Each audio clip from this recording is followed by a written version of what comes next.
أعوذ بالله من الشيطان الرجيم بسم الله الرحمن الرحيم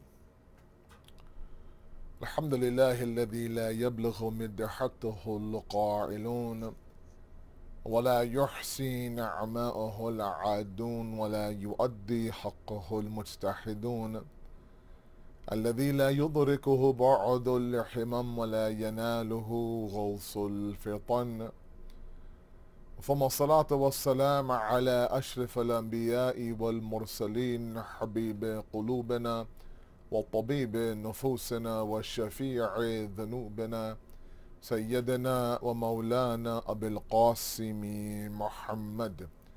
اللهم صل على محمد وآل محمد وعجل فرجهم وآل بيته الطيبين الطاهرين المعصومين المظلومين لا سيما بقية الله في الأرضين صاحب العصر والزمان خليفة الرحمن إمام الإنس والجان ولعن الله أعداهم أجمعين إلى يوم الدين. أما بعد فقد قال الله وقوله الحق بسم الله الرحمن الرحيم إن الذين آمنوا وعملوا الصالحات لندخلنهم في الصالحين صدق الله العلي العظيم. اللهم صل على محمد وآل محمد وعجل فرجهم. First of all, let me send my tabrik, my mubarak, and my congratulations to the Imam of our time, to the Maraji, and to all of you, my beloved sisters and brothers in St. Louis, Missouri, on the Wiladat ba Sa'adat of Sayyidah Fatima Zahra Salamullah alayha. It is humbling for me, and I'm thankful to Anjuman Ahlul Bayt and the Zainabiya Masjid there that has included me and allowed me and blessed me with the opportunity now to spend such a beautiful day and a beautiful celebration with all of you. Inshallah, one day, someday, when all this craziness is over, I would be honored to be there and see all of you in person and get to visit. I've heard so many great things about St. Louis, and for me to go see that city firsthand would be a delight. Inshallah, one day, someday, inshallah. In the meantime, we are stuck in this virtual world. I wanted to use this opportunity to look at one aspect of the seerah of Sayyidah Fatima and attempt to apply it in our life. And I want to look at it through a different lens. Through the days of Fatimiyya last month, through various jashans and celebrations that we've had in the past, I think, 7 to 8 days, it's been a good opportunity for us to really examine the legacy she's left behind. She lived a very young life, as you know, born in Mecca in the 5th year of Bi'athat, 5 years after the Holy Prophet had declared prophethood, on the 20th of Jamadi al-Akhir. And when you look at the way the Prophet of Allah would treat her, the titles that he gave her, her life beyond the life of the Holy Prophet, how she raised her children. To me, there was several reoccurring themes, and one of them that I want to speak about tonight is her selflessness. And initially, I want to speak obviously about the idea of her being selfless and others first, then you. But then I also want to touch on the importance of boundaries and, identifying toxic people in your life and combining these two discussions into one tonight, inshallah. So you'll bear with me. I think these topics are relevant. I think that a lot of what all of you go through, especially my young guys out there, I think that we think that Islam is asking us to do things that it isn't. And let me clarify that up tonight, inshallah. First of all, the Holy Prophet would give her the beautiful title of Umm Abiha, the mother of her father. It's a very ajib and a very strange title, but one that, reflects the love that he had for her. And vice versa, of course. A mother does what? A mother nurtures her child. A mother cares for her child. A mother tends to the wounds of her child. A mother removes the grief and sorrow. A mother becomes a pathway of itminan and security and serenity for that child. Sayyidah Fatima Zahra salamun alayha was that for the Holy Prophet and more. In the times of his prophethood, especially during the 13 years of Mecca, which were the most difficult, no doubt, the one who would be there to tend to his wounds sometimes, to make sure that the house was a haven of calmness and serenity, the one who would be there as a supporting factor for her father was the Holy Prophet's daughter.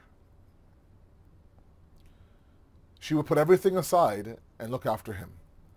When he left this world, she then stood there as the lone defender of the wilayat of her husband, Amir al-Mu'mineen alayhi salatu wasalam, ensuring that he was respected, given his due, and ensuring that those who were quiet during those very turmoil years in Medina after the Holy Prophet's death, that she made it very clear what is right and what is wrong. And finally, when you look at the tarbiyat and the upbringing she gave her children, of course, you see the very famous statement when Imam Mushtaba alayhi salam is asking Sayyidah Fatima that when you pray on the musalla, when you pray on the janamaz and on the prayer mat, who do you pray for? What exactly, what is the etiquette and the adab of dua? And there she says, Al-jaru thumma daru. First others, then you. First your neighbor, then your house. Again, across the board, as a daughter, as a wife, as a mother, she exhibited the selflessness that I think that is in desperate need of our lives today. We live in a very, very strange time. I don't know how it is in St. Louis, but in Toronto, where I am from right now, I'm coming to you from Toronto, we are in complete lockdown. My kids are at home doing homeschooling. My center has not been open for months. In fact, since the first and the 10 days of Muharram. Haven't seen my cousins and my uncles and my family for many, many months. Right? I see my mother every so often in these very strange times. And these are the times where we need to reach out to others and check in on, especially our elders. It's our elders I worry about the most sometimes. Imagine now being an elder. Your kids now have moved on. They live their own life naturally. And the one remedy you have is the Thursday night program at your local center. A celebration, a jashan, a milad, a majlis, something, right? I mean, we have brutal winters here in Toronto. January, February right now, every year these are the harshest months. Ice and snow and horrible driving conditions. And so many of our Thursday nights, we would send out, messages to our community, say, look, if you can't make it, if it's hard for you to get out of your driveway, if you can't, bear the roads are too slippery, we'll have an online program. You can please follow us online. Just don't take the chance. I would go there on Thursday night. I would speak, and 90% of the crowd in front of me were my seniors and my elders. Driving alone, bearing the cold, taking the risk. One fall in the parking lot would be a problem. But they would say, and it was a statement that was made to me, I think a couple of weeks back, that, Maulana, these Thursday nights are our anxiety medication, are our depression pills. We need to break bread with each other. We need to have that nice, beautiful garam chai and tea with each other. It does wonders for us. Otherwise, we're at home. And sometimes when I randomly call an elder, uncle, how are you? Are you okay? How's it going? Anything I can do for you? They're just happy to hear my voice. So in this time now where people are suffering, can you imagine people who have anxiety issues? People who require to go outside and socialize. It's all been locked down. Individuals who have fear of the unknown, not knowing where this pandemic is going to go. Especially in the U.S. right now, where all of you are from. We here in Canada, we're concerned about all of you in the U.S. It's a mess where you are. And so that anxiety also built. Imagine being, victims of abuse at home. Having your abuser at home 24/7, working from home. At least when they were gone for 8 hours of work, you got a little bit of relief. Now, just chaos upon tension, upon horrible environment for months, and the kids are home and everyone at home. And I think about all these things a lot, and so should all of you as well. So if that means every so often you scroll through your contacts in your phone, you pick 3 or 4 people, you simply send them a one-liner.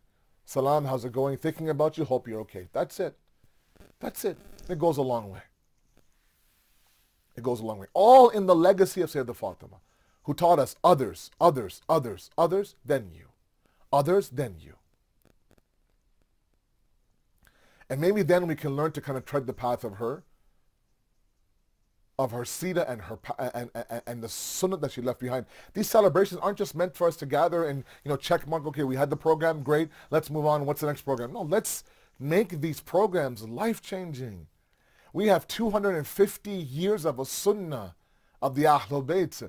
From the moment that the Prophet of Allah left Mecca to Medina to the moment that our Imam, our living Imam, went into Ghaybat al-Sughra, 250 years, that's 2.5 centuries of infallibility for us to simply emulate and imitate it and lean on when we go through a problem. There isn't anything the Imams didn't go through that we haven't gone through ourselves, individually or as a community. The point is that the legacy has been left behind. The prescriptions have already been written. It's a matter of us filling it and following it. These aren't just checkmark celebrations. These should be moments where now we find that beauty, that jawhar, that jewel of the Ahlul Bayt inside of our hearts, and learn to now, create amal and deeds from that love and mawaddah that we have. However, one point I want to make here, and sometimes, this idea of being there for others, and no doubt, of course, it's there. I think sometimes the misconception is that you have to drown yourself, sacrifice yourself, destroy yourself for others.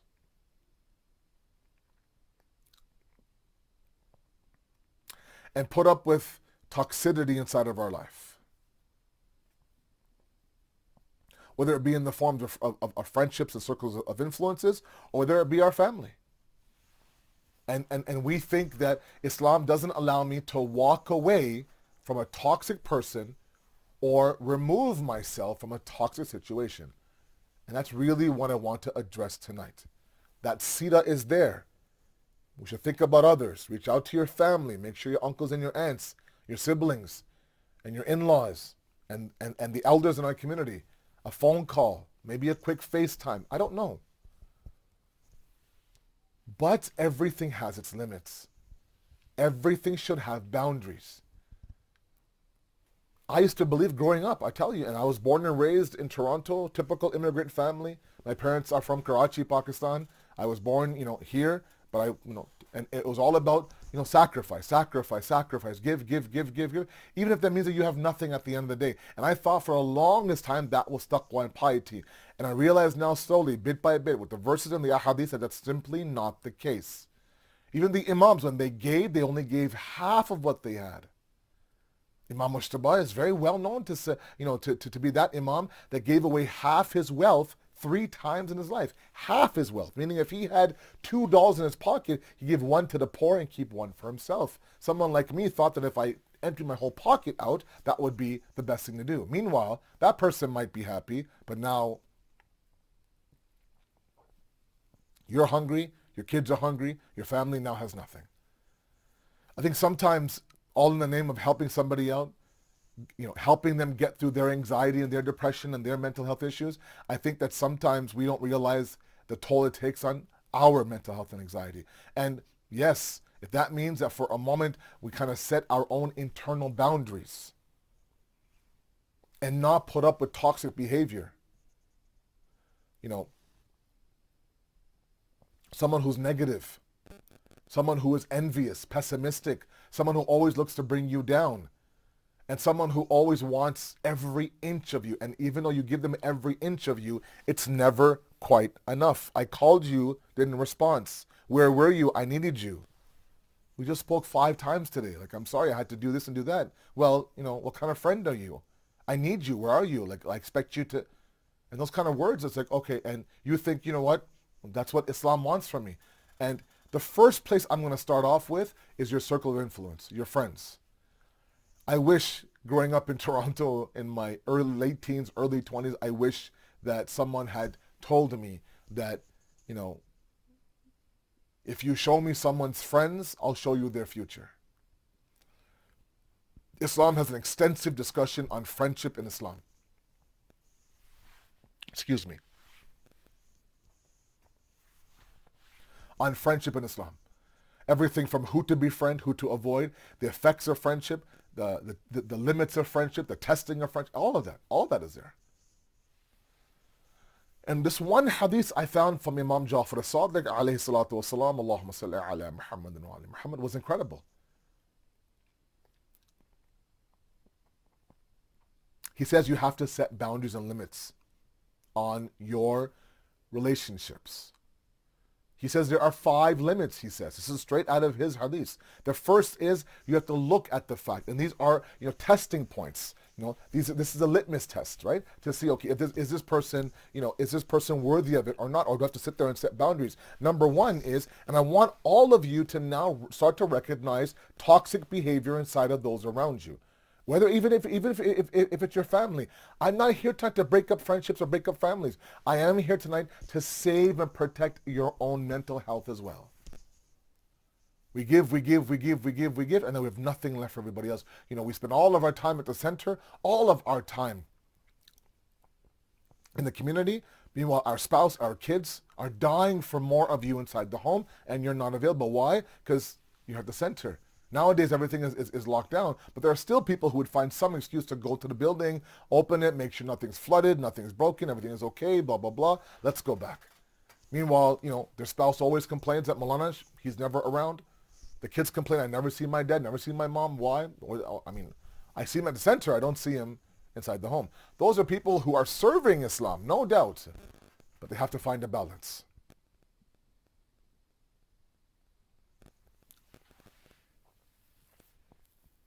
But there are some people in your life, in my life as well, that are toxic. We have to identify them and slowly separate from ourselves from them, or at least learn to place boundaries. Now, the first limit, Imam Sadiq says, is that their external behavior with you is the same as their internal behavior with you.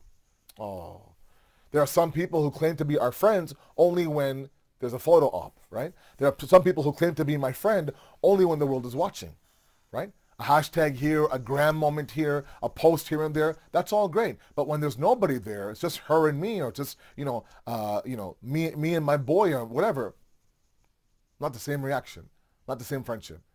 So their external does not meet their internal. If that's the case, Imam Sadiq says, keep a limit. Number 2, your happiness is their happiness, your grief is their grief. There are those people that we have in our life. The happier we get, the more envy they feel. The happier we are, the more upset they become. And actually start to question, I don't understand, why did you get this? I've been looking to get married for the past 5 years. You didn't want to get married until later on. Now all of a sudden, what? You changed your mind? You found a person, now you're engaged, and what, next summer? Yeah, and meanwhile, you're ecstatic.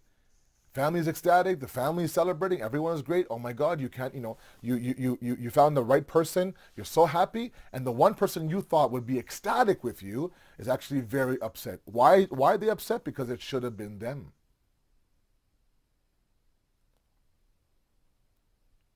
And there are moments now, God forbid, where something happens to us tragedy-wise, we face a hardship, a struggle, our happiness, our grief, our low point becomes a source of their happiness. They'll never express it, but the lower you are, the better they look. If that's the case, Imam Sadiq says, you place limits around, you place boundaries around them. Number 3, a change in wealth, he says. A change in wealth, a change in money now doesn't affect the friendship. You get a promotion at work, you work very hard, let's say, for example, you get into a certain income bracket, and everyone's very happy for you, but of course that one friend, those 2 friends, and all of a sudden look at you and say, oh, okay, well, is that a new purse? Is that a new phone? Is that a new watch? Did you just buy a car? Oh, wow. Look at you, Mr. Moneybags, look at you, right? All these comments here and there, right? And you sense this, like I said, right? A person who's toxic is what? Negative, pessimistic, this cloud over your head, always envious, comparing this and that in your ear, gossiping, bashing this person, bashing that person. And you think, you know what? They're a good friend of mine. They've been there since I was a child. You know, we go way back. I know, whatever, all this about them, but I can't walk away. And that's where I'm saying, not only can you walk away, you should walk away. If all of a sudden now your risk is increasing, a true friend would actually be happy for you as well. Number four. The fourth boundary that he says is that at the time of tribulation and hardship, they're there for you. Sometimes, you know, the silver lining in a hardship, and we've all been through, there may be some people there in St. Louis right now that are going through their fair share of hardships. The silver lining is the fact that you begin to identify who's who in your life. Sometimes it's a very sour pill to swallow, and sometimes it's actually, you know, quite surprisingly sweet.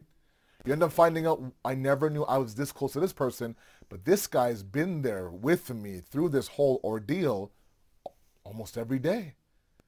Dropping off food, checking in, you know, dropping off these things, taking my kids, let's say, for a little bit while I figure things out. Meanwhile, I'm waiting for this person, that person to call me, message me. Nothing. I'm going through the roughest point of my life, and there's nothing there. Where are you? The same person who, when they go through their rough moments, you have to drop everything, come running. And no matter how many times you call and check in, it's never enough. That same person now is what? Is missing in action. Nowhere to be found. Completely ghosting you on text as well. Until you finally confront them and say, you know what, like, where were you? Like, I mean, like, this was a death in our family. This person was very close to me. I thought that you'd be here the moment you find out. I want to give you space. I wasn't sure, blah, blah, blah. 1,000 excuses. 1,000 excuses. He says the fifth limit now is that they don't stop you from doing what you love. Oh. Again, there are some people in our circles, right? People who are quote unquote friends of ours. The moment that I have a good idea, I want to go somewhere, I want to, buy this, I want to, right away, negative. No, why? For what reason? That's a waste of money. You don't have to do that. No, that's not going to work. Really? You're going to do that? I don't see you doing that. It's something new. I want to try something new. I'm trying to break free of the chains of monotony and trying to kind of inject life into my life and, let's go here. Yeah, I don't see it happening. It's way too expensive. It's too hot down there and, that color doesn't look good. Just negative. Here you come, you're on cloud nine, you're flying. Like, you know what? I want to do something to kind of inject my life with a little bit of excitement and, like a pin to a balloon, just deflate everything that I mentioned. Imam Sadiq is saying, if you have people like that with these 5 qualities, put boundaries. They're toxic. Now, Maulana, what do I do? I mean, this is a childhood friend of mine, right? What do I do? I'm not asking anybody to resort to horrible akhlaq. I'm not asking anybody to resort to name calling or this disastrous separation. Slowly, bit by bit now. And this is where I will say this, and you may not like this, you have to be a little bit selfish and look after number 1 for a while. Especially if they are affecting your path towards God. Especially if they are inviting shaitan into your internal world. Then you have to stop and say, look, this is my akhirat I'm talking about here. The Holy Prophet says that a group of friends are those that have multiple bodies, but they're attached to one soul, meaning that they think alike and dress alike and talk alike and believe alike. If that's the case, then there has to be a filter. It's not a joke anymore, right? This is not about making sure that we match and that, we eat the same things and we order the same things from the menu. No, this is about my grave and the barzakh and the hereafter and all these things now. And so slowly, bit by bit now, you don't always have to be there online. Always be connected. Respond to them right away. Right? I know you read my message. I see the 2 check marks. I know you're there. How come you're ghosting me? What's going on? Blah, blah, blah. If you need a break, take a break. And that's what I want to talk about, is take a break. Set your boundaries. Okay? If it's affecting your mental health, if the moment you see their name on your phone, there's a pit in your stomach, that's a problem. If the moment you see them, send you a chat, you're like, oh my God, I wonder what, and just, that's not normal. That's not how things should be. So you can slowly but surely now maintain your akhlaq, but slowly but surely fade off to the point where now either they'll convert to say you haven't been around. Yeah, I've been busy. Just kind of focusing on my own thing, sort of thing. They'll get the hint, or organically things will fade away. That's easy enough. The problem is when those same people are found inside of our families. And family, as you know, sila rahim, all about, strengthening your ties and never cutting off ties. And what about those people, Maulana? I can walk away from a friend, but what about, a sibling of mine? What about a first cousin of mine? What about the fact that every single time there's a family wedding or a family birthday or a family gathering, whatever the case may be, there's one or two people that they just bring the negativity to me and their family. I can't do anything about it, so I'm forced to be around them. In the process, I hate the way that they make me. I just become somebody that I don't recognize when I'm around them. I don't like it. But they're family. What do I do? And that's why there's levels to Sila Rahim. There's boundaries. There's minimum and maximum. The minimum is salam, how are you? Good. Things are well. Alhamdulillah. You walk away. I'm not asking you to engage. You don't have to be there for 3-hour conversation. If it's affecting your mental health, set the boundaries and have them respect those boundaries. If they call and say, look, I can't talk right now. What do you mean you can't talk? I can't talk right now. And you have to be a little bit stern and say, look, I'm right now a little bit busy. When I have a moment, I will call you back. And they keep pinging you and your phone's going off and your phone's going, it's blowing up, as you guys say, your phone. And then there's no respect for boundaries. Do me a favor, call me tomorrow morning. Today is a write-off for me. I am extremely swamped in whatever the case may be. But there's no respect for boundaries, right? Within half an hour, bing, an hour later, bing, 2 hours later, bing. Like, look, I just told you, right? I need you to respect my boundaries. You can do that with blood. You can do that with siblings. You can do that with your first cousins. If that person, for you, brings about a level of toxicity inside of your life. We think sometimes that humbleness doesn't have a limit. It does. No one's asking you to become zalil in Islam. No one's asking you to become a doormat. Humbleness is one. Humbleness is it's a noble trait. It's a trait that we should all shoot for. Absolutely. That humility is very important. But sometimes I think we go to the point where we drown ourselves. We destroy ourselves. We place ourselves in the pit and in the middle of anxiety and depression, all to save a life. I'm saying that, you do what you can and the rest is up to them. Sometimes all you can do is just listen. That's it. Maybe you can't be the person they want you to be. And that's okay. If it means that, let me try to help them out of their depression, at the same time make sure that my mental health is strong. I have a family. I have a spouse. I have parents. I have kids. I have siblings to look after. I can't be giving everything to this person. I can't be on their I can't be, on demand, beck and call, expected to respond to them within 3 seconds. Even if it means family. Sila Rahim does not mean you become zalil in front of a family. Rubbing your nose in dirt is only for God.